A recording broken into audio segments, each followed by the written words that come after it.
So we had a good time yesterday. Guess what? Guess what he likes to do? Anybody know? Yes, he let us know he can bench press 300 pounds. Yeah. But in between, he loves to bake. He claims that he made a Black Forest cake from scratch. And he picks, what, a new cake every week or every month? Every month. Every month he picks a new cake. Not baked good. Baked good? Yeah. All right, other than the Black Forest, what was before that? Oh, geez. Them lies, bro. Oh, no. I made an Italian olive oil cake. I'm going to say yeah, but that sounds nasty, bro. I don't. No, it was actually very good. You like Very put good. olives on the top? Mm. No. Olive oil, not olives. Okay. Yeah. But you know the oil comes from the olives. You know that, right? Oh, my God. All right, I'm just checking. Okay. He also loves hiking. He loves hiking. His favorite place to hike, he said, Zion National Park. Anybody been there to that one? You ruined it for everybody. Now nobody wants to go. But most importantly, and I don't know why he said this, he says that he can't dance. You can't dance. Facts. Really, nothing. Ask my girlfriend. I can't dance. Bro, you don't even, look, bro, you know what? I'm going to teach you something. Later on, I'm going to teach you the cool old black man sway. Where you ain't even got to do nothing, bro. You just got to stand. That brother know what I'm talking about. The cool old black man sway. When you got to drink, and you ain't got to worry about nothing. You just sit there. That's all you got to do, bro. That's all you got to do. Ain't nobody going to call it. No, don't. Damn. All right. Don't do that no more. But he's going to say smart things. So, please, I want to say right. Is it Ameer or Ameer? Ameer. Ameer? Yeah. It's Sami. Yeah. I want to say it right for you. Oh, I don't really care. Sami's fine. Either or. For this dude. Give it up for it. Thank you. Also, I don't claim I actually have made that cake before, so. All right, well, hi there. Welcome to a JavaScript-less future, new browser APIs, and their impact on the future of front-end development. My name's Ameer Sami. I'm a staff software engineer at S&C Electric Company. We got a little intro, but I'll do it here too, just so that way we're better acquainted. In my free time, I like to bake delicious baked goods like this pie. I like to program. It's not just a profession, it's a hobby of mine as well. I like to hike and explore nature. This photo's from Zion. And I like to lift heavy circles for some weird reason. That's the last of it you'll hear. Okay. Now, I work at a company called S&C Electric Company, and S&C Electric Company is a global provider of equipment and services for electric power systems.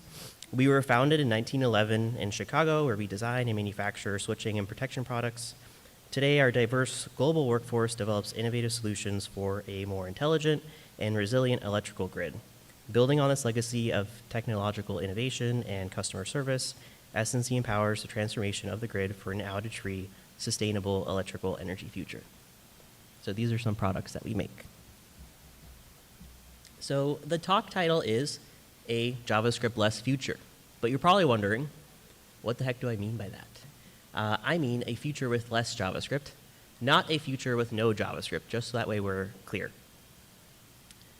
Now, before I start talking about new browser APIs that are available to us now or that will be available to us soon, I want us to take a step back in the past and look at what it was like to develop for the web before some of the more modern browser APIs that are available to us now. So some of the more seasoned developers here in the audience have probably seen a Stack Overflow question like this. How can I horizontally center an element? Right? Infamous question, has about 5 million views on the Stack Overflow, and the accepted answer to this way back in 2008, I think it is, was just to do with 50% in a margin auto. Now we know there's better ways to do that now with the use of like CSS Flexbox or Grid, for example. But back then, before modern browser APIs, it wasn't possible really. Another popular Stack Overflow question that I pulled up was, how can I change the styling of the placeholder text in an input field? Right? This has about 2 million views and was asked 15 years ago, which is kind of crazy. And the accepted answer to this was that this was only possible in WebKit browsers. It wasn't baseline available across all browsers, right? So browser APIs are really powerful. They enable us to build for the web better and provide better experiences to our customers, to our users. So that's what it was like to develop for the web in the past, but I'm here to talk about today and the future. So let's take a look. So there's been a lot of amazing developments by the browser community or browser engine community, and they've been shipping a lot of amazing browser APIs, such as the has selector in CSS, backdrop filter, the attribute function in CSS, among all these other browser APIs that you may or may not have heard of. They're all very powerful and they're all very new. Now, I don't have time to discuss all of these because I only have about 20 minutes or so. So for the sake of time, I'm going to be discussing these 8 browser APIs and how you can use them to decrease the amount of JavaScript you have to write in your applications. I like to learn through example, and so that's what I'm going to be discussing with you guys today. And we have 2 examples, a date picker and a text formatter. So let's dive into the date picker. So this is a date range picker specifically that I built, and there's a couple things I want to point out here. You can open and close the panel by clicking on the field element that's above the panel. You can, the panel rather appears below the field element. You can highlight dates between the selected start date and the date that you're hovering over, and you can close the panel when you click outside of the component. It seems kind of straightforward, but it really isn't, and it requires a lot of code. But don't just take my word for it. I'm going to show you. So let's take a look at some code. So first, let's take a look at the field element. This is what the user clicks on to open the panel. And you can see that there's an on-click event handler here. And what happens when the user clicks on this button is that we set some state that conditionally renders the panel that appears below the field. And here we can see a snippet of code for the panel. I took out some code just for the sake of time. And here we can see that it's being conditionally rendered at the very top. And if we look a little further down, each of the dates within the panel is represented by a button element. And on each of those button elements, there's a mouse over handler that I added. And you're probably wondering, why is there a mouse over handler on each of the dates within the panel? Well, that's so that way we can implement the hover functionality without modern browser APIs.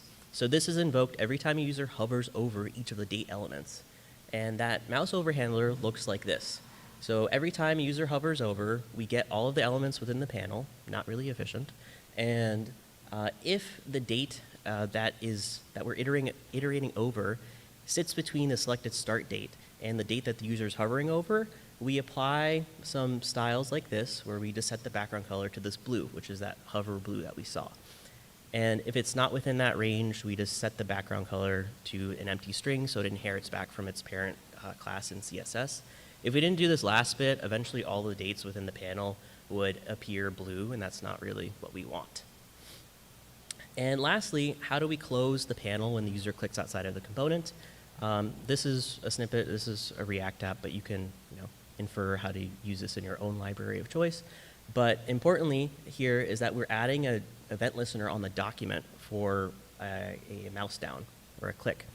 And whenever the user clicks in the document, we check to see if that click is within the bounds of the component or outside. And if it's outside of the bounds of the component, we close the panel.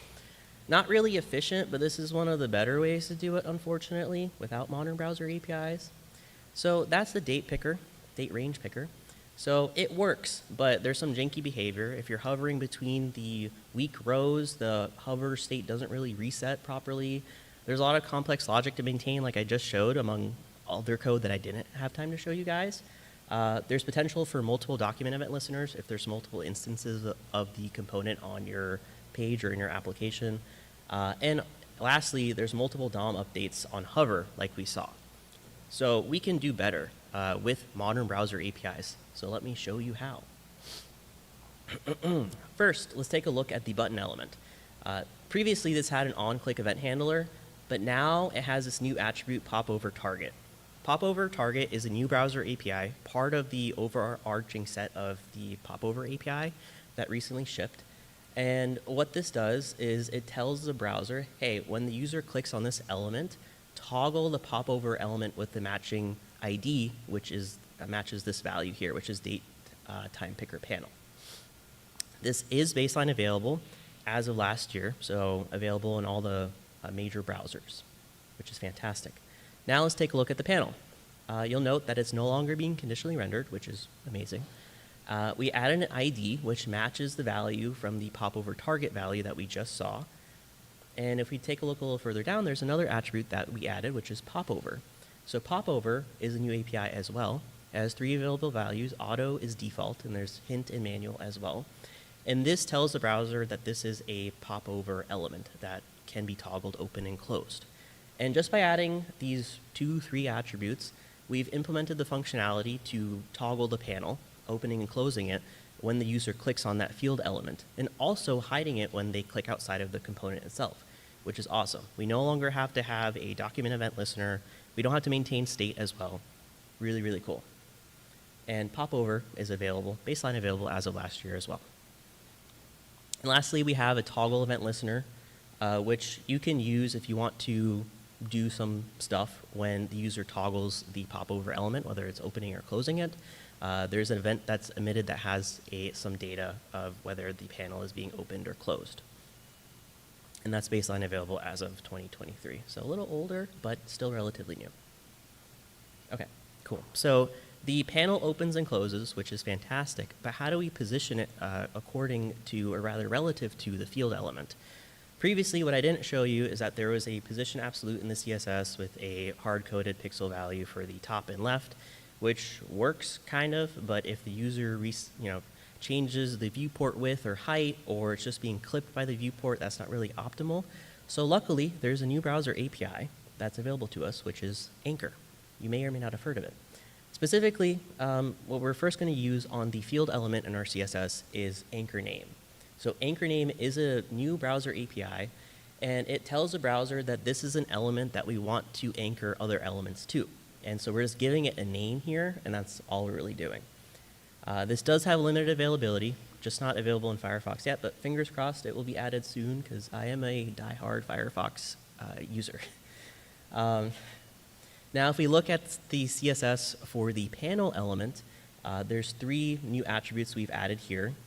The first one being position anchor. So this is a new API, part of the Anchor API set, if you will. And this is telling the browser that we want to anchor this element to an anchor with the name of date range field, which is what we just configured in the previous slide. And again, this has limited availability, missing in Firefox, unfortunately. Now, to position this element in relation to or relative to the field element, the anchor, there's this new browser API as well called Anchor. And you can set it for top and left, for example, or bottom and right, whatever you want to do. And here what we're saying is position it to the bottom of the anchor and to the left of the anchor. This does have limited availability, not available in Firefox, but this is a fantastic browser API as well. So that handles the opening and closing of the panel element, positioning it appropriately relative to the field element as well. But what about when the user's hovering between the selected start date and they're trying to pick an end date? How do we highlight those date elements? Previously, we had the mouse over, which wasn't really the best thing ever. So now we can do it just straight up in CSS, which is really, really cool. So this is a lot of CSS. Don't worry, I'm going to break it down for you. So specifically, I want you to take a look at this little snippet here, not has. How we can interpret this line of CSS up until this point is select date elements that do not have a selected end date sibling after. Emphasis on do not have. Now, not is not a new browser API, but has is a relatively new browser API. And then there's another has selector as well, which changes the interpretation a little bit. So now we can read it as select date elements that do not have a selected end date sibling after, but do have a button sibling after that is being hovered. So this CSS selector applies the styles, changes the background color of the the date elements between the selected start date and the date that the user is hovering over, all in CSS, which is really, really fantastic, right? No longer having to maintain a mouse over handler that updates the DOM every time the user hovers over. Really, really cool stuff. And then lastly, we have another not has, and this just applies styles to the date element that the user is hovering over. But again, using the new has CSS selector. So like I mentioned, has is a relatively new API. It selects if the parent element has a selector provided and can act as a parent selector, which is something we've been asking forever in the web development community. so I'm glad it's available to us now. This is baseline available as of 2023, so it's about a year and a half old. If you haven't used it yet, I highly encourage you, highly encourage you to use this. This is really, really powerful API. So that's the date range picker. We refactored it to use the new browser APIs, and it looks and functions about the same, a little bit more stable. It looks and functions about the same, a little bit more stable, reduced the amount of code we've written. But wait, there's some more stuff. So if you look a little closely, you'll notice that there's a nifty animation now when you change the month. So this video is on loop, so you'll have to wait a second. But when I go to November, you'll see that the October month animates out and November animates in. How did I do that? A new browser API. Woohoo. So it's view transition if you haven't heard of it, and I'll show you how to use it. So if we take a look at the panel element again, you'll notice that there's this custom attribute that I added to the month element, which is this div here. It's called animation direction. This is just something I made up. You can call this literally whatever you want, and you'll understand why we are doing this in just a moment. The value for this is set to a stateful variable, which represents the direction in which we want to animate. So this stateful variable is changed or updated when the user clicks on the left or the right arrow in the panel, and then we're passing it to this custom attribute. So we use that custom attribute in our CSS, and I'll show you how. So here we can take a look at the CSS for that the month element, and specifically there's this view transition name API, which is a new API that's available to us as part of the view transition API set. And what we're basically telling view transition is that this element, the animation that we're applying to it, has this name. Names of animations or transitions as part of view transition is important, and you'll see why in just a moment. But for the sake of the month element here, we're changing the view transition name through the attribute that we're configuring on the element.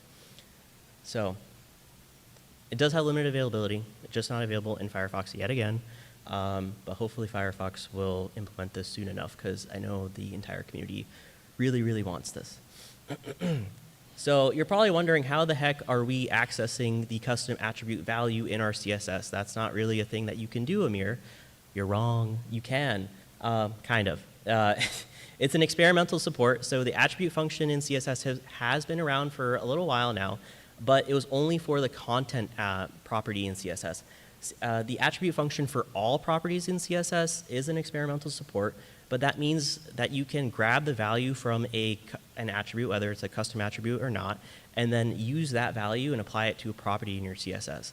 So in this case, we're grabbing the value from that custom attribute we configured and then setting it to this view transition name property in our CSS, allowing it to be a little bit more dynamic without having to do inline styles or changing the class name, which is really, really cool, I think. I've used this to build a progress bar in the past, which is really cool, just changing the width of an element through a custom attribute I'm configuring, which I think is amazing.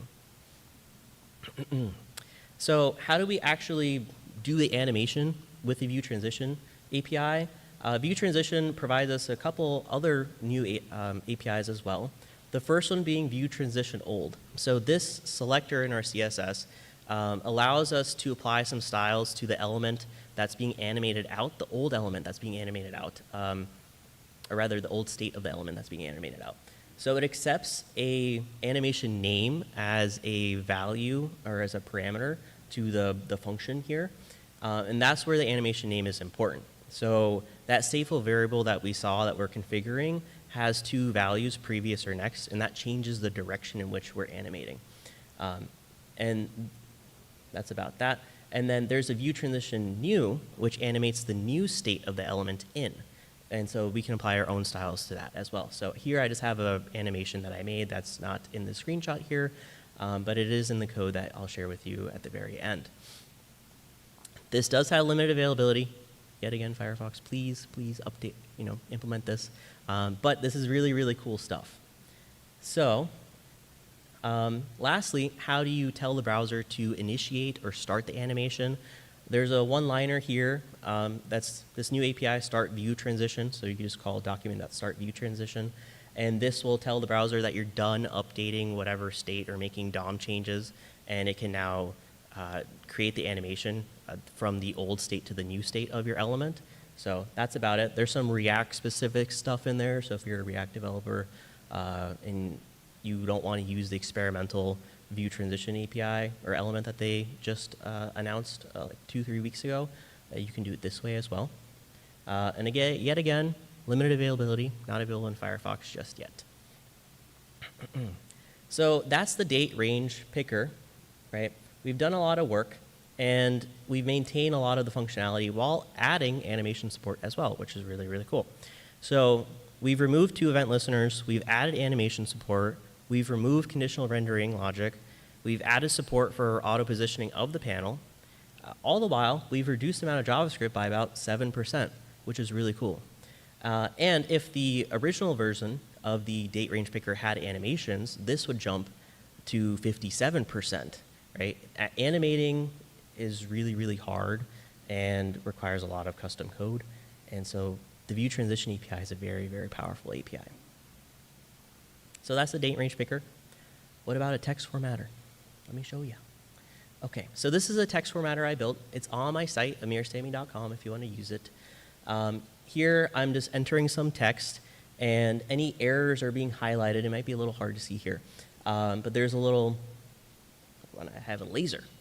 There's a little yellow piece of text that's being highlighted and underscored here, but you're probably wondering, how does this work? How do things like Grammarly do things like this? Well, let me show you in this video. They work by maintaining 2 layers.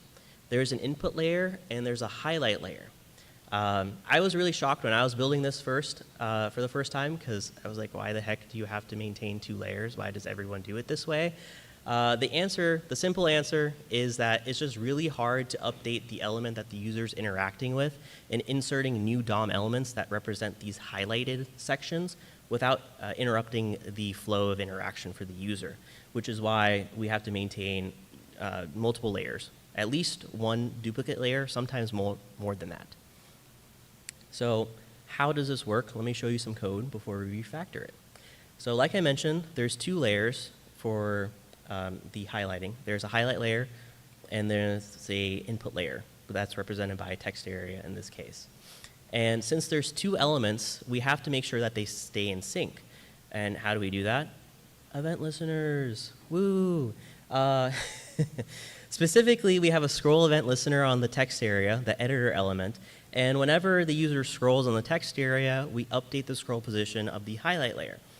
Not the best thing in the world, and it can cause some jankiness. I've seen it myself, not just in my own example, but in other tools as well that achieve some similar functionality, where the text doesn't line up 100%. It's a little hard to read, for example. But that's just how you have to do it. Now, how do we create the highlights? This is a big block of text, but again, don't worry. I'm going to break it down for you a little bit. So we have to basically reconstruct the highlight layer element every time the user enters new text into the text area or the input element.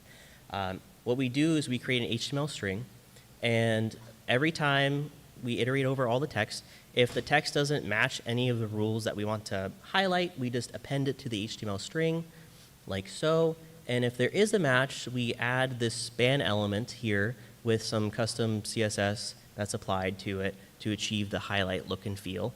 And at the very end, we call this inner HTML function to set the inner HTML of the highlight layer. Not the best thing in the world, but this is one of the better ways to do it, unfortunately, for now. Foreshadowing. I'm going to show you a better way in just a moment. But that's how you update the highlight layer element. So that's the text area, or sorry, the text formatter. There is a lot of overly complicated code like we just saw, and it also has expensive repeated mutations to DOM elements. So can we make this better with modern browser APIs? Spoiler alert, the answer is yes, and let me show you through examples of code. So firstly, we no longer have a duplicate highlight layer element. We just have a single element that has a content editable on it. specifically plain text only. So plain text only is a new browser API that allows the input for raw text only, which is really cool. I saw a wow in the crowd, so I feel really good about this. This is a new browser API that's baseline available as of this year. And if you aren't really sure about what that means, here's a good example I pulled from the MDN docs, and a comparison between a regular content editable and plain text only. So regular content editable brings in the formatting of whatever thing is that you're pasting into it. Plain text only strips all the formatting out, which is something that we want in this case. Now, once we've gone through the inputted text that the user has inputted, and we've identified a piece of code, or rather text that we want to highlight, we create a range. So the range object in JavaScript is not a new API, but we do have to do this to create the highlight, and you'll see why in just a moment. So we create a range object, and we set a start and an end for that range. Specifically, what we have to set for here is we pass a reference to the DOM element, and then we also pass an index for the match, whether it's the starting index or the ending index, respectively here. Now, once we've compiled an array of these ranges, if there's multiple matches or things that you want to highlight in your text, we create a highlight object. So highlight is a new API in JavaScript, and it represents all the ranges of text that we want to highlight. And this is baseline available as of this year, so it's a new browser API. And you can pass it a single range object or multiple range objects, that's up to you. And once we've created the highlight object, we instruct the browser to create the highlights by doing css.highlights.set. And again, this is also a new browser API, part of the highlight API. And the first parameter to this is the name of the highlight group, and you'll see why this is important in just a moment. And the second parameter is the highlight object that you just created in the line above. And this creates the highlights. But it doesn't apply any styles to the highlights. If you want to add some custom styling, for example, how do you do that? Let me show you by diving into some CSS. Here, there's a new API in CSS. It's : highlight. And this allows us to target specific highlight groups in our CSS. Here we can see that we can pass it the name of the highlight group. In this case, we called it results, so we're referencing results here. And this applies some styles to it. This does have limited availability. Again, Firefox, please. But this applies a background color to the highlight group. And lastly, the last API I want to show you is the relative color API. If there's any API that I showed you today, please use this one. This one is really cool if you haven't heard of it. So the relative color API allows you to convert a color from one color format to another color format, which is freaking amazing. You no longer have to do a manual conversion and then add it to your CSS and then come back a year later and be like, what color is this again? This is baseline available as of this year, so you can start using it today. I've used this so many times this year. This is a fantastic browser API. And also it's available for all the color functions in CSS, not just RGB like I just showed you. So this is the text formatter refactored, right? It looks and functions the same. You'll see some highlighting in just a second. If I type, there we go. So we can see some highlighting, right? Functionally, it works the same, but under the hood, there's a lot less code and new browser APIs that are powering it. So through the refactor, we've removed 2 event listeners.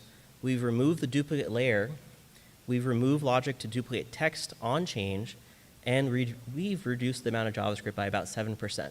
And here in the video, you can see proof. There's just one layer here, right? No duplicate layers. All the highlights happening in the same singular layer that the user's inputting text into, which is really, really cool. So that's the text formatter. And those are the 8 browser APIs that I have time to discuss with you today. I'm running a little over. And these are just a smaller subset of all the browser APIs that I showed you at the very beginning of the talk, which have been released in the past 2 or 3 years. But these are also a smaller subset of all the browser APIs that have been released within the past 3 years or so. And that just goes to show you just how powerful modern browser APIs are. Right? Just by using these 8 browser APIs, we've reduced so much code in these 2 examples. And by researching some new browser APIs, you'll be able to see just how powerful these other browser APIs are as well. So again, are we heading towards a JavaScript-less future? A future with less JavaScript? I think so. And hopefully you do too. So Thank you so much. Thank you to Richard and Kayla for organizing this conference. This is an amazing conference. And thank you to all of you guys for listening to me blabber about browser APIs for a little bit. If you want to stay in touch, you can add me on LinkedIn. I created a blog post this morning that has all the slides and a link to the GitHub repo that has the code from today's talk if you want to take a look. And if you have any questions, feel free to shoot me an email at that email, and I'll respond to you within a week's time because I'm a little bad at responding to emails. Yeah, that's it. Thank you.